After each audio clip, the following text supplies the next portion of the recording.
ओम शांति। प्रातः मुरली। ओम शांति। बाप दादा 2/9/2024 के परमात्मा मधुर माँ बाप। मीठे बच्चे, तुम्हें निश्चय है कि ईश्वर सर्वव्यापी नहीं है, वह हमारा बाप है। ऐसे दूसरों को समझाकर निश्चय कराओ और फिर उसमें ओपिनियन लो। प्रश्न है, बाप अपने बच्चों से कौन सी बात पूछते हैं जो दूसरा कोई नहीं पूछ सकता है? उत्तर है, बाबा जब बच्चों से मिलते हैं तो पूछते हैं, बच्चे पहले तुम कब मिले हो? तो जो बच्चे समझे हुए हैं वे झट कहते हैं, हाँ बाबा, हम 5000 वर्ष पहले आपसे मिले थे। जो नहीं समझते हैं वह मूंझ जाते हैं। ऐसा प्रश्न पूछने का अक्ल दूसरे किसी को आएगा भी नहीं। बाप ही तुम्हें सारे कल्प का राज समझाते हैं। ओम शांति। रूहानी बच्चों के प्रति रूहानी बेहद का बाप समझाते हैं। यहाँ तुम बाप के सामने बैठे हो, घर से निकलते ही इस विचार से हो कि हम जाते हैं शिव बाबा के पास, तो ब्रह्मा के रथ में आकर हमको स्वर्ग का वर्षा दे रहे हैं। हम स्वर्ग में थे, फिर 84 का चक्र लगाकर अभी नरक में आकर पड़े हैं। और कोई भी सत्संग में किसकी बुद्धि में ये बातें नहीं होंगी। तुम जानते हो हम शिव बाबा के पास जाते हैं तो इस रथ में आकर पढ़ाते भी हैं, तो हम आत्माओं को साथ ले जाने आए हैं। बेहद के बाप से ज़रूर बेहद का वर्षा मिलना है। ये तो बाप ने समझाया है कि मैं सर्वव्यापी नहीं हूँ। सर्वव्यापक तो 5 विकार हैं, तुम्हारे में भी 5 विकार हैं, इसलिए तुम महान दुखी हुए हो। अब ईश्वर सर्वव्यापी नहीं है, ये ओपिनियन ज़रूर लिखवाना है। तुम बच्चों को तो पक्का निश्चय है कि ईश्वर बाप सर्वव्यापी नहीं है। बाप सुप्रीम बाप है, सुप्रीम टीचर, गुरु भी है, बेहद का सद्गति दाता है, वही शांति देने वाला है। और कोई जगह ऐसे ख्याल कोई नहीं करता है कि क्या मिलना है। सिर्फ कन्नरस, रामायण, गीता आदि जाकर सुनते हैं। बुद्धि में अर्थ कुछ नहीं है। आगे हम परमात्मा सर्वव्यापी कहते थे, अब बाप समझाते हैं कि ये तो झूठ है, बड़ी गिलानी की बात है। तो ये ओपिनियन भी बहुत ज़रूरी है। आजकल जिनसे तुम ओपनिंग आदि कराते हो वह लिखते हैं, ब्रह्मा कुमारियाँ अच्छा काम करती हैं, बहुत अच्छी समझानी देती हैं, ईश्वर को प्राप्त करने का रास्ता बताती हैं। इससे लोगों के दिल पर सिर्फ अच्छा असर पड़ता है, बाकी ये ओपिनियन कोई भी नहीं लिख कर देते हैं। दुनिया भर में जो मनुष्य कहते हैं कि ईश्वर सर्वव्यापी है, ये बड़ी भूल है। ईश्वर तो बाप, टीचर, गुरु है। एक तो मुख्य बात ये है कि दूसरा फिर ओपिनियन चाहिए कि इस समझाने से हम समझते हैं गीता का भगवान श्री कृष्ण नहीं है। भगवान कोई मनुष्य या देवता को नहीं कहा जाता है। भगवान एक है, वह बाप है। उस बाप से ही शांति और सुख का वर्षा मिलता है। ऐसी ओपिनियन लेना है। अभी तुम ओपिनियन लेते हो, वह कोई काम की नहीं लिखते हैं।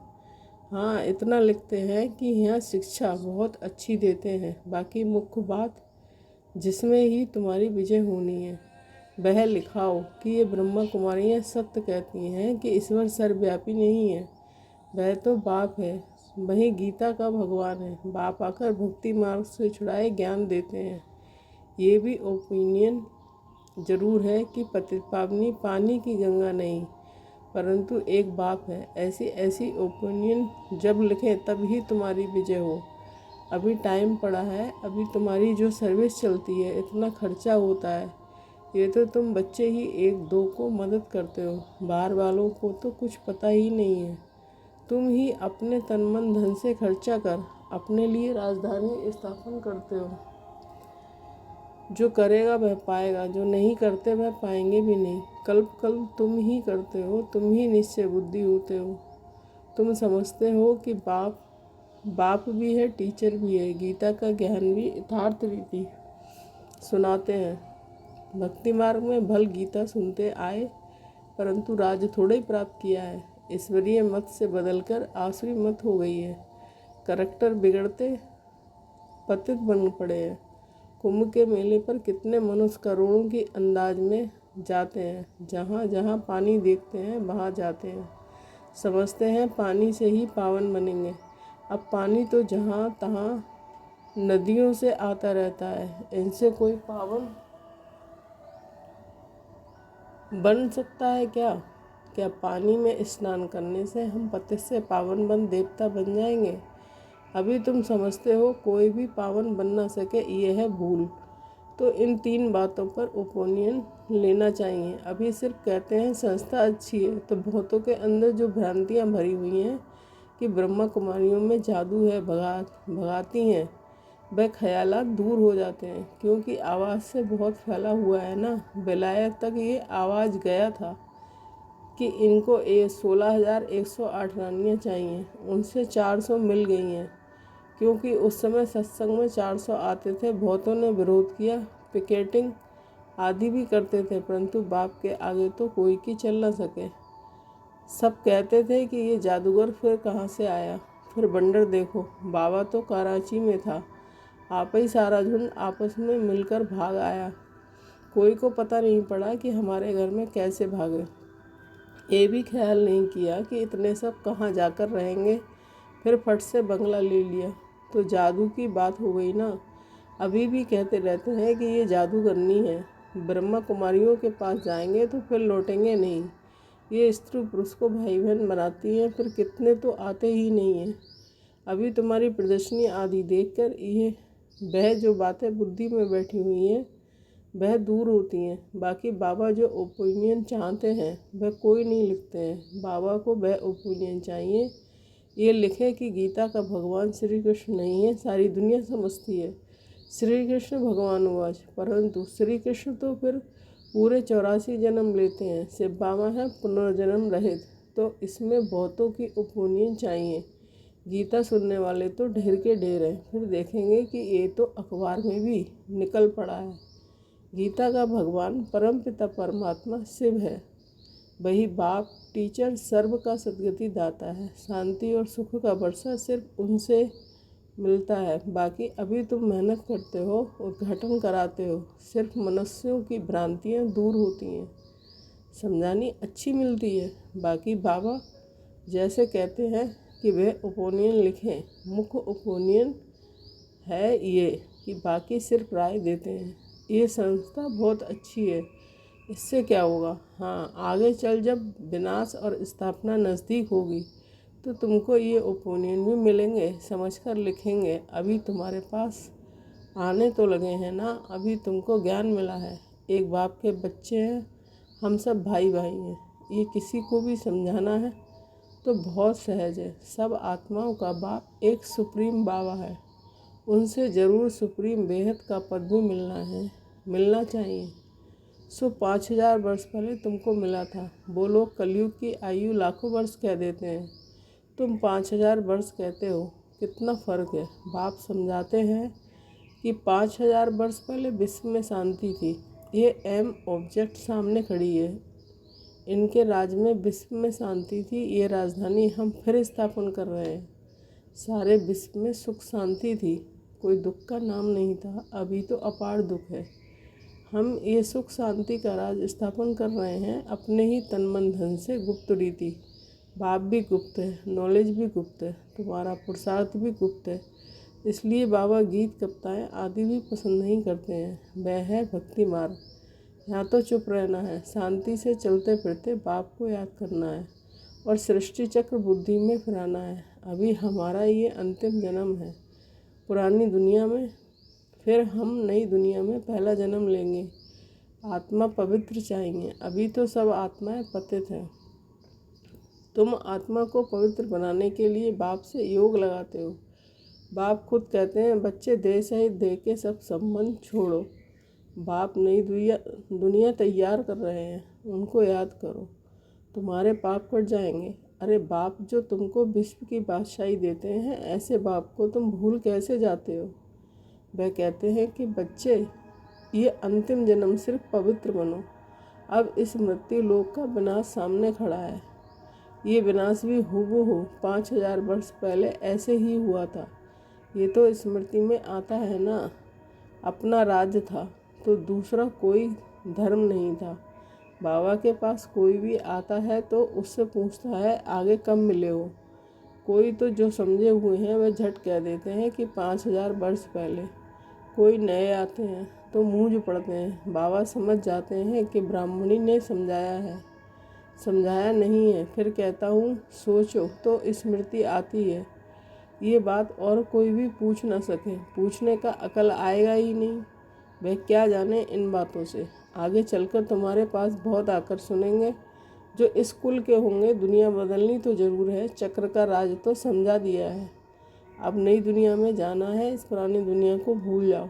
बाप नया मकान बनाते हैं तो बुद्धि उसमें चली जाती है। पुराने मकान में फिर ममत्व नहीं रहता है। ये फिर है बेहद की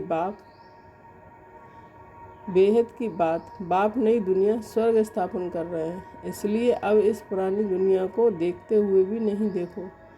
ममत्व नई दुनिया में रहे, इस पुरानी दुनिया से वैराग। वह तो हड्डियों के हद का संन्यास कर जंगल में जाकर बैठते हैं। तुम्हारा तो है सारी दुनिया से वैराग। इसमें तो अथाह दुख है। नई सतयुगी दुनिया में अपार सुख है, तो ज़रूर उनको याद करेंगे। यह सब दुख देने वाले हैं। माँ बाप आदि सब विकारों में फंसा देंगे। बाप कहते हैं काम महाशत्रु है, उनको जीतने से ही तुम जगत जीत बनेंगे। ये राजयोग बाप सिखलाते हैं, जिससे हम ये पद पाते हैं। बोलो हमको स्वप्न में भगवान कहते हैं पावन बनो तो स्वर्ग की राजाई मिलेगी। तो अब मैं एक जन्म अपवित्र बन अपनी राजाई गंवाऊंगी थोड़े ही।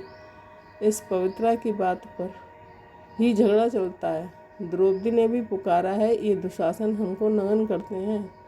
ये भी खेल दिखाते हैं कि द्रौपदी को श्री कृष्ण 21 साड़ियाँ देंगे। अब बाप बैठ समझाते हैं कि कितनी दुर्गति हुई है, अपार दुख है ना। सतयुग में अपार सुख था, अब मैं आया हूँ अनेक अधर्म का विनाश और एक सद्धर्म की स्थापना करने। तुमको राजभाग देकर वानप्रस्थ में चले जाएंगे। आधा कल फिर मेरी दरकार ही नहीं पड़ेगी, तुम कभी याद भी नहीं करेंगे। तो बाबा समझाते हैं तुम्हारे लिए जो सबके मन में उल्टा वाइब्रेशन है वह निकलकर ठीक हो रहा है। बाकी मुख्य बात है ओपिनियन लिखा लो। ईश्वर सर्वव्यापी नहीं है, उसने तो आकर राजयोग सिखाया है। पतित पावन भी बाप है। पानी की नदियाँ थोड़ा ही पावन बना सकेंगी, पानी तो सब जगह होता है। अब बेहद का बाप कहते हैं अपने को आत्मा समझो, देह सहित देह के सब संबंध छोड़ो। आत्मा ही एक शरीर छोड़ दूसरा लेती है। वह फिर कह देते हैं आत्मा निर्लेप है, आत्मा सो परमात्मा। ये है भक्ति मार्ग की बातें। बच्चे कहते हैं कि बाबा याद कैसे करें। अरे अपने को आत्मा तो समझते हो ना। आत्मा कितनी छोटी बिंदी है, तो उनका बाप भी इतना छोटा होगा। वह पुनर्जन्म में नहीं आता है, ये बुद्धि में ज्ञान है। बाप याद क्यों नहीं आएगा। चलते फिरते बाप को याद करो।